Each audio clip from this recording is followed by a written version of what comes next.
Celebramos la Eucaristía del martes, víspera previo al miércoles de ceniza.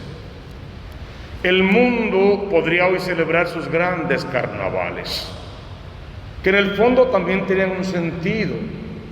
Era la idea de la Cuaresma, porque mientras que en estos 40 días que siguen vamos a intentar apartarnos de todos los excesos, de todo lo pecaminoso, de todo lo que tenemos en demasía, pues el martes antes, el día de hoy, hacemos todo lo que no podremos hacer en 40 días.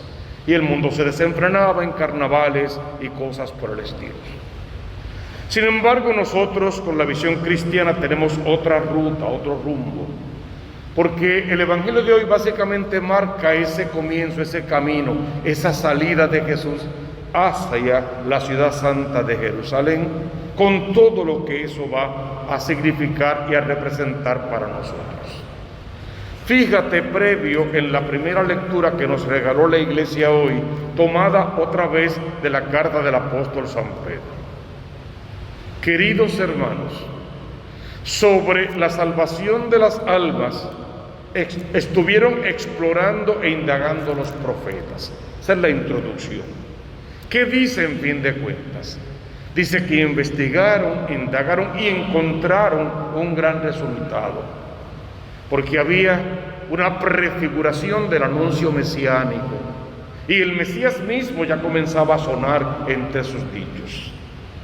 Se les reveló que ese Mesías no lo verían, no sería en favor propio, no lo contemplarían. Sin embargo, ¿cuánta fe tenía que haber en aquellos corazones cuando aquellos ojos sin ver creían y profetizaban, y aquellos cuerpos sin experimentar cedieron en una especie de martirio por aquel Cristo que predicaban sin conocer, sin entender en ocasiones? Pide al Señor en esta mañana que tu fe sea el mínimo de aquella fe que los profetas tenían incrustado en su haber.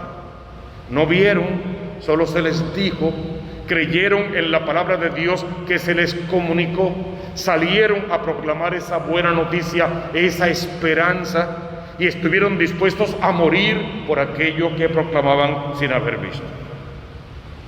Sería bueno que pienses en tus ejecutorias diarias y en cuántas veces por segundo pierdes la paciencia por una tontería.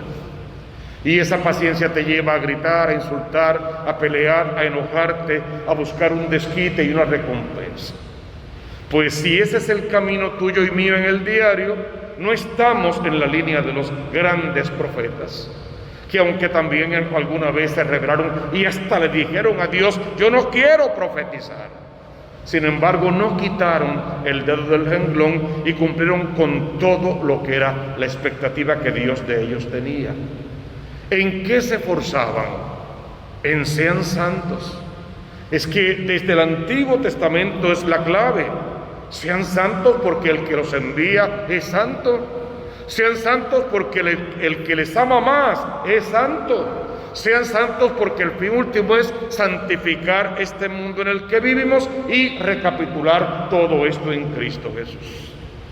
Es una lectura que debes volver a leer en casa con la familia, por favor, a escudriñarla, porque debería ser como la embocadura para empezar una cuaresma realmente espiritual y una Semana Santa de salvación. Responde a esta primera lectura el Salmo 97. El Señor da a conocer su salvación, nos la reveló.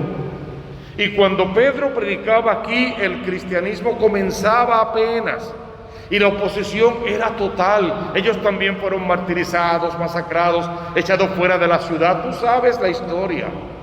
Pero no se cansaron, no se rindieron, no se quitaron. Creyeron y esperaron contra toda esperanza. Si Dios dio a conocer su salvación en aquel momento donde no había nada, y con unos 12 apóstoles, 11 básicamente, y uno añadido, lograron todo aquello y todo esto, como tú y yo con muchos más recursos. quizá con mayor oposición directa, pero muchos más recursos, con mucha más fe, con Jesús sacramentado en el sagrario sobre el altar y que te lo puedes comer todos los días, no vamos a poder. Solo hace falta ese inicio, esa perseverancia o mantenimiento en ese inicio y estar dispuestos a lo que sea con tal de que el reino de los cielos se establezca. Canten al Señor un cántico nuevo, porque ha hecho maravillas. Su diestra le ha dado la victoria, su santo brazo. Viene a proclamar su salvación, pero al final eso te toca a ti. Cuando decimos que tenemos que pasar por este mundo tal como Cristo pasó, siempre haciendo el bien, decimos que tienes que pasar por el mundo predicando el reino de los cielos, trabajando por ese reino de los cielos, viviendo ya por anticipado ese reino y colocando la idea y el sentido y el sentimiento y lo absoluto de ese reino en el corazón de todos tus hijos. Mira a San Marcos hoy en un evangelio breve que leído solito como que carece de algún sentido. San Marcos coloca a los apóstoles frente a Jesús. En aquel tiempo Pedro se puso a decir a Jesús: ya ves que nosotros lo hemos dejado todo y te hemos seguido.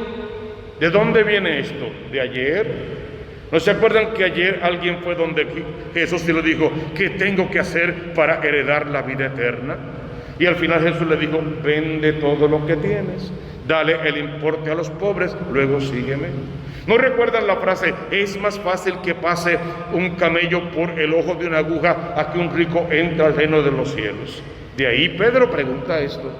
Pero nosotros lo hemos dejado todo y te hemos seguido. Y yo imagino a Jesús mirándolo con más compasión de la que miró aquel joven que se alejó y no quiso seguirle, porque aquel tenía deseos de hacerlo.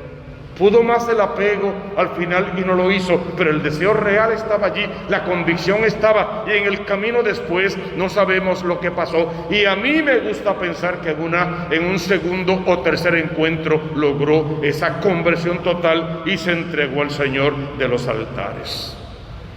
Pero Pedro, en cambio, estaba lleno de él mismo, pegado a su pobreza, que era su riqueza, y a las dos o tres cosas que sabía, que era su fortaleza, y a sentirse amado por Jesús, y le parecía que eso era suficiente con que Jesús lo amara, y olvidaba lo esencial. Señor, yo soy diferente a aquel que se fue, yo me quedé y encima lo entrego todo. Y Jesús le vino la tortilla. Si es verdad que lo entregas todo, si fuera así, relájate, Pedro, no te vas a quedar sin recompensa. Ahora bien, si no es así, si es pura apariencia, si es espectáculo, si es conveniencia, si es predicándote que te miren, te vean, te aplauden y te den plaquitas para colocar en la pared, si es así, entonces recuerda, los muchos últimos serán primeros y muchos primeros van a ser últimos. ¿Recuerdan la frase? No todo el que me dice Señor, Señor entrará en el reino de los cielos, sino el que conoce, cumple, pone por obra, enseña a los demás esta palabra de Dios, esta predicación del reino de los cielos, esta ponencia de un mundo nuevo y mejor que Cristo viene a entregarnos. Entonces pídele al Señor que no caigamos en estas trampas de la vida, que no nos dejemos guiar por apariencias y que no estemos predicando un reino por pura conveniencia y que no estemos canjeando con Jesús, te doy y me das. Ven acá, ¿qué le puedes dar tú a Jesús de todo lo que tú tienes que no sea de Él? Que Él mismo no te lo haya dado a ti primero. Le ofrecemos a Dios lo que Él nos dio primero por amor y con un solo interés: que nos salvemos, que no nos quedemos varados en el camino, que encontrando el verdadero camino se lo enseñemos a los demás para que puedan caminar la misma presencia de Dios. Nos preparamos para subir a Jerusalén. Vienen días muy duros en la palabra de Dios. Ojalá que este año podamos leerlos como si nunca antes los hubiésemos leído, para poder darle una nueva aplicación que realmente toque nuestra vida y nos llame a un verdadero cambio y seamos contagiosos con el pueblo, para que el pueblo también, de cara a Dios, empiece a caminar su propio camino hacia la ciudad santa, o sea, hacia la verdadera presencia de Dios. Porque al final tú conoces la consigna: busca primero el reino de Dios con su justicia, y todo lo demás vendrá por añadidura.